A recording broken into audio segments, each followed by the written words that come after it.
আল্লাহ আমার রব, এই রবি আমার সব। দামে দামে তন মনে তারি অনুভব। তোমার দুনিয়াতে আমি যেদিকে তাকাই, অথই নিয়ামতে ডুবে আছি সবাই। পাক পাখালির গানে শুনি তসবি কালো রব, তসবি কালো রব। আল্লাহ আমার রব, এই রবি আমার সব। আসসালামু আলাইকুম প্রিয় দর্শক, আপনারা কেমন আছেন? সবাই ভালো থাকুন, সেটাই আমাদের একান্ত কামনা। শুরু হলো আপনাদের প্রশ্ন নিয়ে আপনাদের এই প্রিয় অনুষ্ঠান আপনার জিজ্ঞাসা। আপনাদের সাথে আছি আমি জয়নুল আবেদিন আজাদ। আজকেও আপনাদের প্রশ্নের জিজ্ঞাসার জবাব দিচ্ছেন বিশিষ্ট আলেম ডক্টর মোহাম্মদ সাইফুল্লাহ। আসসালামু আলাইকুম ওয়া রাহমাতুল্লাহি ওয়া বারাকাতুহু। প্রিয় দর্শক, চলুন তাহলে জিজ্ঞাসার জগতে। শুরুতে একটি ইমেল, এটি পাঠিয়েছেন হাবিবুল্লাহ ঝালকাঠি থেকে। আপনি লিখেছেন, ইসলামে একজন পুরুষকে একাধিক স্ত্রী রাখার অনুমতি কেন দেওয়া হয়েছে? অর্থাৎ ইসলামে একাধিক বিবাহের বৈধতা কেন দেওয়া হয়েছে? দেওয়া হয়েছে অনেকগুলো কারণ, একটি দুটি কারণ নয়। তোর মধ্যে প্রথম যে কারণটি সেটা হচ্ছে এই যে একজন পুরুষ একাধিক স্ত্রী রাখার সুযোগটুকু পেয়েছে, ইসলাম এটাকে সীমাবদ্ধ করেছে, নিয়ন্ত্রণ করেছে। আগে তো অনেক বিয়ে ছিল, 50টা 100টা, এবং তার কোনো সীমা ছিল না। যে বলগাহীন যে বিয়ের পদ্ধতি ছিল সেটাকে ইসলাম একটা নির্ধারিত কমিয়ে সর্বোচ্চ 4টা এনেছে, সীমারেখার মধ্যে এনেছে এবং কমিয়ে দিয়েছে। যে 20টা বিয়ে করেছে তাকে যদি 4টা বিয়ের কথা বলেন তাহলে সে কি বলবে যে কি ব্যাপার, এত বড় অধিকার খর্ব করা হলো। হ্যাঁ, এত প্রয়োজন। আর পৃথিবীর কোন ধর্ম ব্যবস্থার মধ্যে এই বিষয়ে কোনো বক্তব্য নেই, বলগাহীনভাবে ছেড়ে দেওয়া হয়েছে। সুনির্দিষ্ট কোনো বক্তব্য নেই, বলগাহীনভাবে ছেড়ে দেওয়া হয়েছে।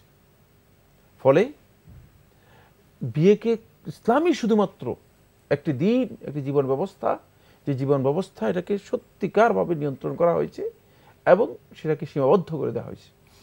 4টি বিয়ে করতে হবে বলা হয়নি না, এটা ওয়াজিব করে দেয়। এটা সর্বোচ্চ। আগে অনেক বিয়ে ছিল, দায়িত্বহীন বিয়ে ছিল, সর্বোচ্চ 4টি করতে হবে। শেষ বলা হয়েছে ইনসাফ করতে না পারো তাহলে একটি উত্তম। সেখানে মানে নিয়ন্ত্রণ করা হয়েছে, এটাই হলো মূল কথা। আর অনুমতি থাকার অর্থই নয় যে কেউ কথা মনে হচ্ছে তাকে বাধ্য করেছে, বাধ্য তো করে নেই, এটা ফরজ ওয়াজিব না, এটা তাকে অনুমতি দেওয়া হয়েছে। তাও অনুমতির এক পর্যায়ে পুরো অনুমতিটাই শর্ত করা হয়েছে ইনসাফের উপর, মানে পুরো বিয়ের বিধানটাই দেওয়া হয়েছে কিন্তু ইনসাফ এর উপর। তার মধ্যে ইনসাফ যদি করতে না পারে তাহলে আল্লাহ রাব্বুল আলামিন একটি বিয়ের কথা উল্লেখ করেছেন। ফলে আমাদের সমাজে ওই যে ইনসাফ করতে না পারলে একটি বিয়েতে নির্দিষ্ট করা হলো, এই কথাটা তেমন বলা হয় না। কিন্তু আমাদের সমাজে এই কথাটা তেমন প্রচার না। এটা তো যে যারা প্রশ্ন করছে তারা তো জাহেল লোক, মানে বিশেষ করে এই বিষয় সম্পর্কে অজ্ঞতার কারণে এবং সীমালঙ্ঘন করার কারণে অনেকেই প্রশ্ন করে থাকে। কারণ তাকে এটা জানা দরকার ছিল যে প্রথমে পৃথিবীর কোন ধর্মের ব্যবস্থায় এই বিষয় সম্পর্কে কি বক্তব্য দিয়েছে। তাছাড়া একটা হলো কাগজে প্রশ্ন, আর বাস্তবে কি বিয়ের পর দেখা গেল যে বায়োলজিক্যাল কোনো কারণে বা স্ত্রী আপনার তার কতগুলো সীমাবদ্ধতা হয়ে গেছে, তখন পুরুষ ভদ্রলোক কী করবেন? তিনি কি পাপের পথে যাবেন, না ওই স্ত্রীকে তালাক দিয়ে ফেলবেন, বের করে দেবেন? তার চেয়ে কি সম্মানজনক জীবনযাপনের প্রয়োজনে পুরুষও তার প্রয়োজন মেটালো, স্ত্রীকেও তার গৃহে স্ত্রীর সম্মান দিয়ে রাখা হলো। তো সমস্যা সংকট আল্লাহ যেভাবে জানেন, আমরা তো সেভাবে জানি না। এটা তো যৌক্তিক কথা। সেটা হচ্ছে যে মানুষের মানে প্রয়োজন তো আল্লাহ সুবহানাহু ওয়া তাআলা সবচেয়ে ভালো জানেন। বাকি আরেকটি বিষয় ইসলামে গুরুত্বপূর্ণ, সেটা হলো নারীদের মানসিক, শারীরিক সব দিক থেকে কিছু আল্লাহ সুবহানাহু ওয়া তাআলা কিছু ঘাটতি দিয়েছেন। এটাকে কমপ্লিট করেন তারা পুরুষদের মাধ্যমে। পুরুষরা তাদেরকে সাপোর্ট দেয়। তো এই ক্ষেত্রে এই সাপোর্ট পুরুষের কাছ থেকে যদি নারীরা মানে ঠিক মতো না পায় তাহলে কিন্তু তাদের বিপর্যস্ত হওয়ার, অনেক সময় আবেগের কারণে বিপর্যস্ত হওয়ার এবং কি অনেক মানে সামাজিকভাবে অনেক অনাচারের সম্ভাবনা হয়ে যায়। ফলে এজন্য মানে পুরুষদেরকে তাদেরকে যাতে মানে সেই সাপোর্টটুকু দিতে পারে, এই অতিরিক্ত সাপোর্ট দেওয়ার জন্য মূলত তাদেরকে ইসলাম এই নীতি দিয়েছে, এই বিধান দিয়েছে, যাতে করে কোনোভাবেই সমাজের একটি নারীও নিগৃহীত না হয়। আজকে আমরা দেখতে পাবো, এটা মানে বাস্তব কথা, সেটা হচ্ছে আজকে যারা বলতে চাচ্ছি না আমি, তারপরেও যারা আজকে এই মানে নিজেদেরকে যৌনকর্মী পরিচয় দিচ্ছে, আপনি কি মনে করেন এটা মানে এই কারণে যে মানে তাদের এটা একটা মানে খুব ভালো লাগতেছে বিষয়টা? এটা এই কারণে সামাজিকভাবে তারা অবস্থা এবং পরিস্থিতির শিকার হয়ে সামাজিকভাবে তারা অনাচারের দিকে তাদেরকে ঠেলে দেওয়া হয়েছে। যদি তাদেরকে এই সাপোর্ট দেওয়া হতো, আমি বিশ্বাস করি যে এই সাপোর্ট যদি তাদেরকে দেওয়া হতো, সম্মানজনক সাপোর্ট যেটি ইসলাম দিয়েছে সেটা যদি দেওয়া হতো তাদেরকে, তাহলে এই কাজে কে লিপ্ত হতো? এটা কি গর্বের কাজ করতেছে তারা বলতেছে? না, মোটেও না। তাই মানে এই বিষয়টি ইসলাম খুবই গুরুত্ব দিয়েছে, যাতে সামাজিক অনাচার থেকে এদেরকে অন্তপক্ষে রক্ষা করা যায়। এখানে আসলে অনেকগুলো কারণ রয়েছে, অনেকগুলো বিষয় মানে যুগে যুগে, মানে শুধু এই যুগের কথা বলছি না, যুগে যুগে যথেষ্ট গবেষণা হয়েছে বিষয়, এবং মানে গবেষণা করেই অনেকে বের করেছেন। কিন্তু একটাই কথা, সেটা হলো এটা আল্লাহর বিধান। যিনি আমাদেরকে সৃষ্টি করেছেন তিনি সবচেয়ে ভালো জানেন এই বিধানের কত মর্ম যে এর মধ্যে রয়েছে। কিন্তু আমি এই বিধানের মধ্যে একটি জিনিস সবসময় লক্ষ্য করেছি, সেটা হচ্ছে এটি আল্লাহ রাব্বুল আলামিনের প্রজ্ঞায় ভরপুর এবং প্রাচুর্যে ভরপুর এই বিধানের মধ্যে। ফলে দেখা গিয়েছে যে মূলত এই বিধান থাকার কারণে মুসলিম নারী সমাজ, যেই সমাজের মধ্যে এই বিধান রয়েছে, মুসলিম নারী সমাজ সবচেয়ে বেশি প্রোটেক্টেড, সবচেয়ে বেশি সংরক্ষিত এবং মর্যাদাপূর্ণ তারা মর্যাদা পেয়েছে। কিন্তু যদি এভাবে দায়িত্বহীনভাবে ছেড়ে দেওয়া হতো, তাহলে বিয়ের একটা তামাশা করা হতো, কিন্তু কোনো দায়িত্ব কেউ নিত না।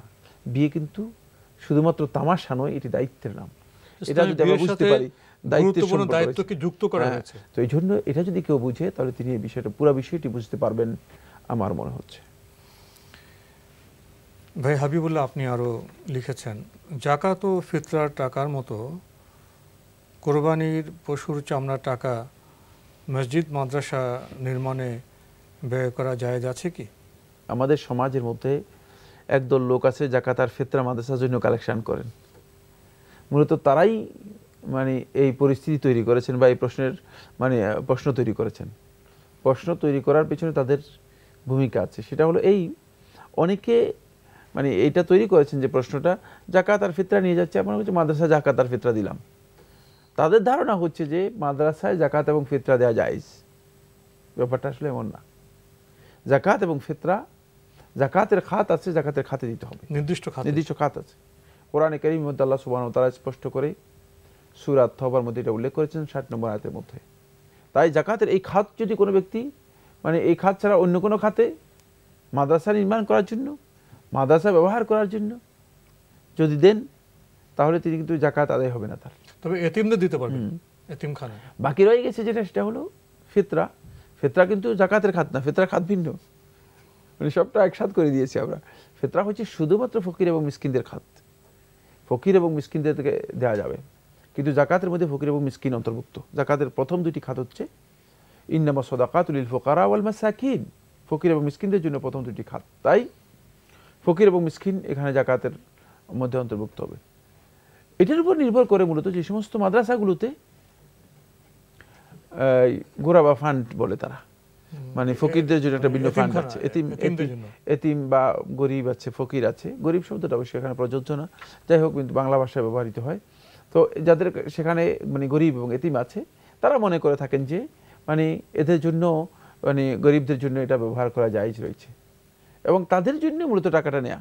এখন আপনি এটাকে মানে পুরো উল্টা দিয়েছেন, সেটা হচ্ছে মাদ্রাসা এবং মানে মসজিদের মধ্যে সদকা এবং যাকাত এবং মাদ্রাসা মসজিদ নির্মাণ কাজে এগুলো ব্যবহার করা যাবে না। এরপর এগুলো কোরবানি চামড়া। কোরবানি চামড়া এটি ফিতরার মতো, এবং এর খাত হচ্ছে ফকির এবং মিসকিনরা। সুতরাং অন্য কোনো খাতে এটি ব্যবহার করা জায়েজ নেই, অন্য কোনো খাতে দেওয়া যাবে না। সরাসরি ফকির এবং মিসকিনের হাতে পৌঁছানো হচ্ছে, এটি এর দায়িত্ব, অন্য কারো হাতে নয়। যদি এটা প্রমাণিত হয়েছে কোনো ফকির এবং মিসকিনের কাছে কেউ পৌঁছাবে, তাহলে তাকে ওকিল করা জায়েজ রয়েছে। বাকি যদি আপনি দেখেন যে না, মানে সন্দেহ আছে এই লোকের কাছে দিলে সে কি আসলে ফকির এবং মিসকিনকে দেবে কিনা, এতিমদেরকে দেবে কিনা, সেক্ষেত্রে আপনার জন্য ওয়াজিব হবে আপনি সরাসরি তাদের হাতে পৌঁছাবেন। আল্লাহ আমার রব, এই রবি আমার সব। আল্লাহ আমার রব, এই রবি আমার সব। আমরা ঝালকাঠি থেকে পাঠানো চিঠি পড়ছিলাম। আপনি আরও লিখেছেন, রাতে কি পশু কোরবানি করা যায়? আর গরু, মোষ ও উট সর্বোচ্চ 7 নামে কোরবানি করা যায় নাকি আরও বেশি নামে করা যাবে? ধন্যবাদ। এবারকে প্রশ্ন করেছেন রাতে পশু জবাই করা যায় কিনা। হ্যাঁ, জায়েজ। রাতের ব্যাপারে আলেমদের মধ্যে তেমন কোনো দ্বিমত পাওয়া যায়নি। কেউ কেউ বলেছেন যে মাকরুহ, কিন্তু এই বক্তব্য শুদ্ধ নয়। তাদের ধারণা হচ্ছে যে রাত্রে যখন করবে, আসলে এখন তো আর রাত নেই, যেহেতু রাতের অন্ধকারে করলে তিনি ঠিক মতো মানে যেই রগগুলো কাটা দরকার সেটাকে কাটতে জবাই করতে পারবেন কিনা এটার মধ্যে সন্দেহ থেকে যাবে। এই জন্য বলেছেন যে রাত্রে না করা। ঠিকই আছে, মরুভূমির মধ্যে রাত্রে যদি আপনি করতে যান এ ধরনের একটা সমস্যা হতে পারে। অন্ধকার রাতের মধ্যে আপনি ভালো করে মানে পশুই দেখবেন না, কি জবাই করবেন, কষ্ট পেতে পারে। হ্যাঁ, পশু কষ্ট পেতে পারে, আর পশু দেখবেও না, মানে ফলে কষ্ট হতে পারে। কিন্তু এখন আমাদের সমাজের মধ্যে রাত বলতে কিছুই নেই। এখন মানুষ মানে সভ্যতার এমন এক পর্যায়ে চলে গেছে, রাত এবং দিন সমান। পৃথিবীর অনেক দেশেই এখন রাত্রেবেলা পর্যন্ত ডিউটি শুরু হয়েছে, মানে রাত্রি মানে রাত এবং দিন দুইটাতেই মানে এখন নিয়মিত ডিউটি চলছে। তাই এখন আর মানে এই সমস্যা যেটা চিন্তা করা হয়েছিল সে সমস্যার কোনো নামগন্ধ নেই, কোনো অবকাশই নেই। তাই না, এমনিই করা যায়, কিন্তু তারপর বলছি এই সমস্যাই এখন আর মানে নেই মোটেও। সুতরাং যারা এই মাসালা বলেছেন যে মাকরুহ হবে, তাদেরও সমস্যা কেটে গিয়েছে। সুতরাং এখন জায়েজ না জায়েজের কিছুই না। 7 নামের বেশি কি কোরবানি করা যাবে? 7 জনের পক্ষে আর কি বেশি? 7 জনের পক্ষে নাকি 10 জন করবে উটের মধ্যে, এই নিয়ে আলেমদের দ্বিমত রয়েছে। গরু মহিষে তো 7, গরু মহিষে 7 জন, উটে এসে আলেমদের দ্বিমত রয়েছে। কেউ কেউ বলেছেন 10 জনও করা যাবে, তবে বিশুদ্ধ মত হচ্ছে 7 জন, এবং সালাফদের বক্তব্যের মাধ্যমে আমলের মাধ্যমে এটি সাব্যস্ত হয়েছে 7 জনের কথা। প্রিয় দর্শক, আমরা কোরবানির প্রসঙ্গে জানলাম, কতজনের পক্ষে করা যাবে সে বিষয়ে আমরা জানলাম। এবার আমাদের হাতে একটি ইমেল, এটি পাঠিয়েছেন মোহাম্মদ ইনামুল হক। আপনি লিখেছেন, সাপোজ আই ডিড ওযু and put on socks and shoes in the morning and went to work. At Zuhr time at work I did wuzu with maseh over shoes. Now can I remove my shoes and pray Zuhr? Also after prayer, if I put on my shoes again before the wuzu breaks, can I do maseh over shoes at Asr time? If not, what can I do? আমি ভালো বুঝিনি কি বলতে চাচ্ছেন। যে আমি ওযু করলাম, এবার তারপরে মোজা পরলাম, জুতা পরলাম আমি সকালে, এরপরে জোহরের সময়ে আমি কি জুতোর উপর মাসে করে নামাজ পড়তে পারবো নতুনভাবে আর পা না ধুয়ে? এবং একই প্রশ্ন করেছেন যে আসরের সময় হলো, তখন কি আমি জুতোর উপরে মাসে করে আসর নামাজ পড়তে পারবো? জি, আপনি দুটোই পারবেন। জি, আপনি মানে জুতা এবং মোজা যদি আপনি পরেন আর সেটা যদি উজু করে পরেন, তাহলে আপনি জুতা সহ মোজার উপর মসে করতে পারবেন। এবং এটি একজন ব্যক্তি, মুকিম ব্যক্তি, মানে ইয়াউমুন ওয়া লাইলাহ ওয়ালিল মুকিম ইয়াউমুন ওয়া লাইলাহ, রাসূলুল্লাহ সাল্লাল্লাহু আলাইহি ওয়াসাল্লাম হাদিসের মধ্যে বলেছেন মুকিম ব্যক্তির জন্য একদিন এক রাত, এটা একদিন এক রাত পর্যন্ত করতে পারবেন, মানে 24 ঘন্টা প্রায় আপনি করতে পারবেন। আর মুসাফির এমন সালাসু লায়ালিন ওয়া আইয়ামিহা, 3 রাত এবং 3 দিন করতে পারবে মুসাফির ব্যক্তি, এর বেশি করতে পারবে না, এর বেশি জায়েজ নেই। মানে এই মাসেহ করা আপনার জন্য জায়েজ রয়েছে। আপনি যদি মুকিম হন একদিন এক রাত করতে পারবেন, আর আপনি যদি মুসাফির হন তাহলে 3 দিন 3 রাত করতে পারবেন, এটি জায়েজ। কিন্তু শর্ত হচ্ছে উজু করে আপনাকে কি করতে হবে, মোজা এবং জুতা উজু করেই পড়তে হবে। মাসেটা কি আপনার মোজার উপর করতে হবে না জুতোর উপর করতে হবে? মোজার উপর মাসে করবে, কিন্তু যদি মোজা এবং জুতা যদি একসাথে হয়, ফিক্সড হয়, তাহলে মোজা এবং জুতা একসাথে মাসে করতে পারবে, দুটাই জায়েজ। প্রিয় দর্শক, এবার আমাদের হাতে আরও একটি ইমেইল, এটি পাঠিয়েছেন রাইফা সাইদ। লিখেছেন, এখানে আসলে ইমেল অ্যাড্রেসটা ওই নামে হলো, নিচে লিখেছেন আমি মিসেস নীলুফার। আপনাদের অনুষ্ঠানে আমি একজন নিয়মিত দর্শক। এই অনুষ্ঠান থেকে প্রায় আমার প্রশ্নের উত্তর পাই। আমার আরও কিছু প্রশ্ন। 1, 4 রাকাত বিশিষ্ট ফরজ নামাজে 2 রাকাতের বৈঠকের পর ভুলে সালাম ফিরিয়ে সাথে সাথে আমার ভুল মনে হলে নামাজ কন্টিনিউ করব নাকি নতুন করে আবার নামাজ শুরু করব? ধন্যবাদ। সালাতে একটি গুরুত্বপূর্ণ প্রশ্ন করেছেন। না, সালাত আপনি কন্টিনিউ করবেন এবং শেষে আপনি সেজদাতুস সুহু দিবেন, 2টি সেজদা দিবেন। সেজদা সুহু যেটাকে বলা হয় থাকে, সেটা দিয়ে তারপরে সালাত শেষ করবেন। বোন, আপনি আরও লিখেছেন নাস্তাগফিরুল্লাহ অর্থ কি? নাস্তাগফিরুল্লাহ মানে আমরা আল্লাহ রাব্বুল আলামিনের কাছে ক্ষমা প্রার্থনা করছি। তো নাস্তাগফিরুল্লাহ আস্তাগফিরুল্লাহ অর্থ কি একই? হ্যাঁ, অর্থ তো একই। নাস্তাগফিরুল্লাহ মানে আস্তাগফিরুল্লাহ সিঙ্গেলের জন্য, সিঙ্গেল নাম্বার, আর নাস্তাগফিরুল্লাহ প্লুরালের জন্য, বহুবচন। শুধু পার্থক্য চাই। আপনি আরও লিখেছেন তোমরা নামাজ সমূহের প্রতি যত্নবান হও, বিশেষত মধ্যবর্তী নামাজের প্রতি। সূরা বাকারা আয়াত 238 এর কিছু অংশ। এই মধ্যবর্তী নামাজ কি? মধ্যবর্তী নামাজের ব্যাপারে আলেমদের দ্বিমত আছে। বিশুদ্ধ অভিমত হচ্ছে সলাতুল আসর, আসরের সলাত। এটি যেহেতু মানে দিবস এবং রাতে দুই সবগুলো মিলিয়ে কেউ কেউ বলেছেন যেটি হচ্ছে মধ্যবর্তী সলাত। এর গুরুত্ব অনেক বেশি। রাসূলুল্লাহ সাল্লাল্লাহু আলাইহি ওয়াসাল্লাম বলেছেন যে আসরের সলাত নষ্ট করলো তার পরিবার পরিজন সম্পদ সব কিছুই বিনষ্ট হয়ে গেল। তাই এটি অত্যন্ত গুরুত্বপূর্ণ একটি সলাত। এই আসরের সলাতের কথা এখানে বোঝানো হয়েছে। এটি অধিকাংশ ওলামায়ে কেরামের বক্তব্য। তবে এর মধ্যে বিতর্ক আছে, অনেক কথা আছে। আপনি সবশেষে লিখেছেন আয়াতুল কুরসির আগে কেন বিসমিল্লাহির রহমানির রহিম পড়া যাবে না? যেহেতু আয়াতুল কুরসি শুধু একটি আয়াত, সূরার শুরুতে বিসমিল্লাহ পড়া হয়ে থাকে, আর কোরআনে কারীমের মাঝে তেলাওয়াত করলে আউযু বিল্লাহি মিনাশ শাইতানির রাজিম দিয়ে শুরু করতে হয়। তাই আয়াতুল কুরসির আগে বিসমিল্লাহির রহমানির রহিম না পড়ার কোনো দরকার নেই। যাবে না, এই কথা শুদ্ধ নয়। প্রিয় দর্শক, এবার আমাদের হাতে যে ইমেলটি, এটি পাঠিয়েছেন হাসিবুল হাসান দিনাজপুর থেকে। আপনি লিখেছেন স্বামী কি তার মৃত স্ত্রীর মুখ দেখতে পারবে, কিংবা স্ত্রী কি তার মৃত স্বামীর মুখ দেখতে পারবে? স্বামী তার স্ত্রীর মুখ দেখতে পারবে এবং স্ত্রী স্বামীর মুখ দেখতে পারবে, কোনো অসুবিধা নেই। কারণ এই দুজনের মধ্যে কোনো কারণে হুরমত সাব্যস্ত হয়নি। মৃত্যুর মাধ্যমে সম্পর্ক নষ্ট হয়েছে, কিন্তু দুজনেই স্বামী স্ত্রী রয়ে গিয়েছে। সম্পর্ক নষ্ট হয়েছে মৃত্যুর কারণে, আর তো মানে দাম্পত্য জীবন কন্টিনিউ করতে পারতেছে। এই বাকি এ তো তালাকের মাধ্যমে বিচ্ছিন্ন হয়ে যায়নি। তাই এরা স্বামী স্ত্রী থেকে যাবে। শুধু এদের মৃত্যুর কারণে যে প্রতিবন্ধকতা তৈরি হয়েছে সেই প্রতিবন্ধকতা, যেমন একজন লোক মারা গেলে যদি তার সন্তান থাকে, সন্তানরা মানে তাকে পিতা বলবে। পিতা তো সে, বাপ তো থেকে গেল, বাপ তো আর মৃত্যুর কারণে মানে উঠে যায়নি। ঠিক অনুরূপভাবে কারো যদি স্বামী মারা যায়, সে স্বামী হিসেবে তার মৃত্যু হয়েছে।